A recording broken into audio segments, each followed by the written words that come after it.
전쟁과 사건 사고의 소식이 끊이지 않는 지금은 말세의 때입니다. 말세의 때에 교회와 성도가 가장 집중해야 될 사실은 무엇일까요? 그것은 말세 때 가장 공격받는 것, 그것을 수호하고 그 일을 위해서 더욱더 노력하는 일이라 하겠습니다. 말세의 때에는 주님께서 말씀하시기를 진리가 퇴색된다라고 하였습니다. 여기저기서 사람들이 절대 진리를 부정하며 자기가 진리인 양 떠들어댑니다. 자신의 생각과 자신의 말만이 옳다고 주장을 합니다. 그리고 심지어는 자기가 세상의 구원자랍시고 자기 자신을 나타내는 이들이 참 많습니다. 말세의 때에는 진리의 말씀에 대한 애정도 식어가면서 한마디로 요약을 하면 영적으로 혼탁한 시대라고 정리할 수 있을 것입니다. 이런 말세의 때 교회와 성도는 어떤 모습으로 살아가야 할까요? 사람들이 말씀을 싫어하고 진리를 떠나고 절대 진리를 부정하는 이 상황에서 목사와 교회와 성도가 감당해야 할 일은 무엇일까요? 세상은 교회를 향해서 계속해서 공격합니다. 절대 진리를 주장하는 교회가 잘못되었다라는 식입니다. 그 모든 공격의 집중에는 말씀의 사역자인 목사에게 향하고 있음을 보게 됩니다.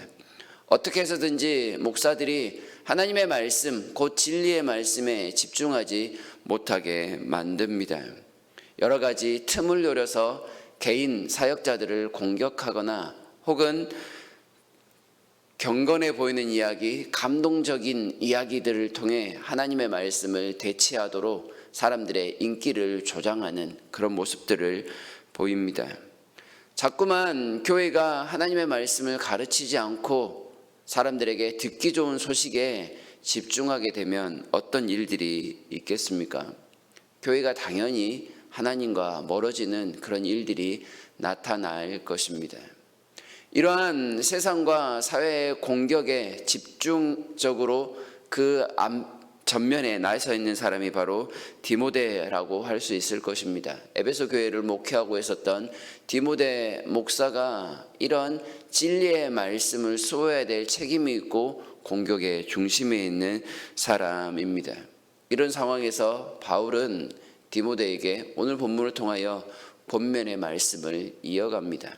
이 권면을 통하여 디모데 자신은 물론 그의 말을 듣는 모든 사람이 구원에 이르게 된다는 16절 말미의 말씀을 가지고 강력하게 그를 요청하고 있습니다. 말씀을 듣지 않는다고, 청중이 듣지 않는다고 그에게 말씀 가르치는 일을 소홀히 할 수 있는 것은 결코 아닙니다. 오히려 이런 상황에서 말씀의 사역자는 자신이 믿는 말씀과 그가 따르는 좋은 교리의 내용을 더욱더 집중하며 가르치는 일에 열심을 내야 합니다. 세상에 참 진리가 없다거나 의심하는 사람들에게 이 세상은 창조주 하나님의 작품임을 더욱더 강조하고 또 강조해야만 합니다. 그리고 그 하나님께만 오직 진리가 있음을 나타내야 합니다. 그래야만 세상을 의미 없이 아무렇게나 살아가지 않게 될 수 있습니다. 세상을 유일하게 의미 있게 살아가는 방법, 그것은 진리이신 하나님께 귀 기울이며 그와 더불어 살아가는 것이 합당하기 때문에 그렇습니다. 이 일은 개인 디모데를 부르신 부름에도 합당하며 또한 성도로서도 합당한 일이기 때문에 그렇습니다. 그러니 바울은 디모데에게 말씀을 더욱더 확실하게 가르칠 것을 요구합니다. 가르치면서 배우고 또한 삶 속에서 배운 말씀을 더욱더 집중하며 가르치라라는 내용입니다. 진리가 살아서 여러 사람들의 삶을 실제로 이끌고 있음을 산지식으로 깨우치는 것이 중요한 것이죠. 사람의 감각만 자극하는 허탄한 신화, 이런 사람들이 만들어낸 이야기를 과감히 버리고 오히려 더욱더 말씀으로 돌아가라는 말씀처럼 말씀을 가르쳐야 합니다. 이를 위해서 목사는 말씀을 가르치는 일과 그 말씀을 삶으로 보여주는 일에 최선을 다해야 할 것입니다. 그런 일을 디모데 목사가 에베소 교회에서 감당해야 한다는 그런 뜻입니다. 말씀에 대한 강조는 운동선수가 하루라도 운동을 하지 아니하면 그 기량을 제대로 펼치지 못하는 것과 비슷한 모습으로 설명을 합니다. 말씀의 사역자가 매일 말씀을 묵상하지 않고 하루라도 그 말씀에 대해서 손을 뗀다면 그는 온전한 말씀의 능력을 나타낼 수 없습니다. 성도도 마찬가지겠죠. 매일 말씀을 가까이 하여 묵상하고 훈련한 일들을 감당해야만 합니다. 그래야만 사역자에게 그리고 모든 그리스도인 성도에게 유익한 삶을 살아갈 수 있습니다. 진리를 부정하는 시대에 이 일은 너무나도 중요한 일이 됩니다. 곧 경건한 삶을 살아가는 것, 이것이 말세의 때 목회자가 개인적으로 추구해야 될 매우 중요한 일입니다. 11절부터는 목사 개인만이 해야 될 일이 아니라 교회 공동체가 함께 힘써야 될 일에 대해서 이야기하기 시작하는데요. 그것 역시도 교회는 경건해야 된다라고 한마디로 요약할 수 있습니다.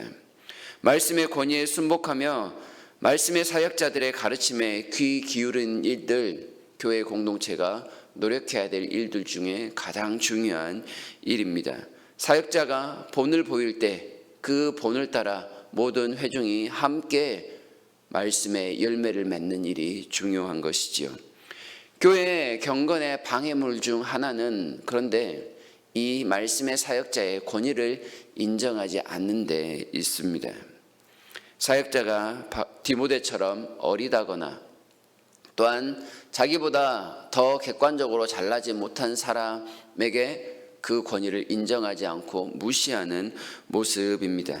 남을 자신보다 낮게 여기라 라는 가르침이 있었지만 자기보다 낮게 곧 높게 여기는 것이 아니라 낮게 깔보는 그런 시각이 팽배하면서 말씀의 권위를 무너뜨리는 모습이 종종 나타나는 것이지요.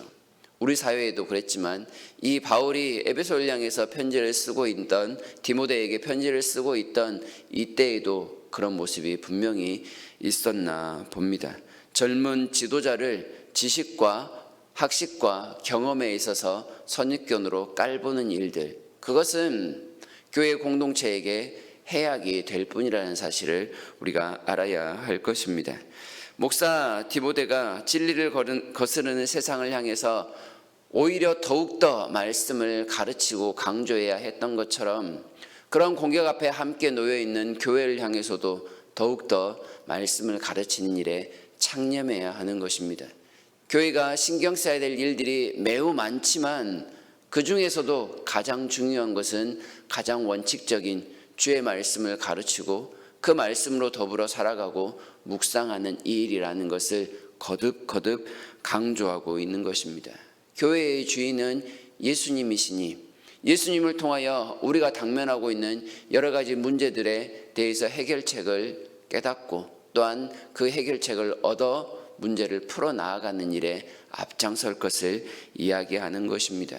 청중이 말씀을 듣는 일에 게으른다 치더라도 목사가 그 청중을 향해서 말씀 가르친 일을 소홀히 한다면 그 책임 역시 먼저 목사 개인에게 물을 것이다 라는 그런 내용이 되는 것이죠. 바울은 이런 교회 공동체를 향해서 목사인 디모데가 훨씬 더 말씀에 강조하도록 11절부터 연거푸 명령법들을 사용해서 강조하는 모습을 보입니다. 명하고 가르치라. 내 연소함을 성도들이 업신여기지 못하게 하라. 믿는 자에게 본이 되라. 읽는 것과 권하는 것과 가르치는 것에 전념하라. 목사로서 안수받을 때 받은 은사를 가볍게 여기지 말라. 모든 일에 전력하라. 너의 성숙함을 모든 사람에게 나타내라. 내 자신과 가르침을 잘 살피라. 사역을 계속하라 라는 이런 명령들입니다. 이 내용들을 간략히 정리하면 이렇습니다. 말씀의 사역자로서 디모데는 먼저 조심해야 합니다. 경솔히 행동해서는 안 된다라는 뜻이죠. 그리스도에 대한 진실함으로 교회를 향해서 늘 최선을 다해야 하고 자신이 가지고 있는 이 권위가 자신이 만들어낸 것이 아닌 하나님께서 주신 것이요 하나님의 말씀에 의한 권위인 줄 알고 그리스도만 높이기 위하여 최선을 다해야 하는 것을 나타냅니다. 그래야만 교회 역시도 그리스도를 높일 수 있기 때문이죠. 또한 자신이 가지고 있는 은사를 적극적으로 개발해야 할 것을 이야기합니다. 성숙함에 이르는 모습, 그리고 처음부터 끝까지 일관된 모습을 유지하라고 이야기합니다. 중도 포기는 있을 수 없습니다. 왜냐하면 우리 주님께서도 쉬지 않고 계속해서 일하고 계시기 때문에 그렇습니다. 이러한 수고를 통해서 아까도 말씀드린 것처럼 16절에 마지막에 나타나는 것처럼 너와 내게 듣는 자를 구원하리라는 말씀을 덧붙입니다. 하나님께서 말씀에 집중하는 개인과 공동체를 향해서 그 구원을 완성해 나아가신다는 것입니다.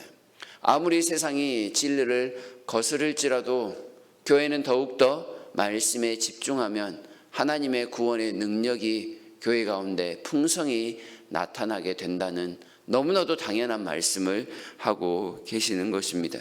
세상에 헛된 가르침들이 우리의 감각을 빼앗는 여러 가지 말들이 우리 주변에 널려 있지만 우리가 그것들에게 귀를 빼앗기지 아니하고 하나님의 말씀을 듣는 일에 더욱더 노력해야 할 것입니다. 이 말씀을 통하여 교회는 경건한 삶으로, 성도 개인은 또한 그 말씀에 열매 맺는 삶으로, 목사는 더더욱 이러한 말씀에 모범을 보이는 삶으로 나아가야 한다는 뜻입니다. 이렇게 살아갈 때 교회는 혼탁해진 세상 가운데 더욱더 영광스러운 빛을 드러내게 될 것입니다. 세상의 빛으로, 세상에 구별된 사람으로서의 합당한 삶을 살아가는 비결, 그것은 아무리 강조해도 지나치지 않는 하나님의 말씀에 있다, 이렇게 이야기할 수 있습니다. 말씀에 귀 기울이고 묵상하는 일들을 통하여 하나님께 받은 사명을 잘 감당하는 하루가 되었으면 좋겠습니다. 하루라도 말씀을 붙들지 않으면 안 된다라는 사실로 오늘도 주님께서 은혜 주시는 말씀으로 열매 맺기 위하여 노력하시는 여러분과 제가 다 되기를 진심으로 바랍니다.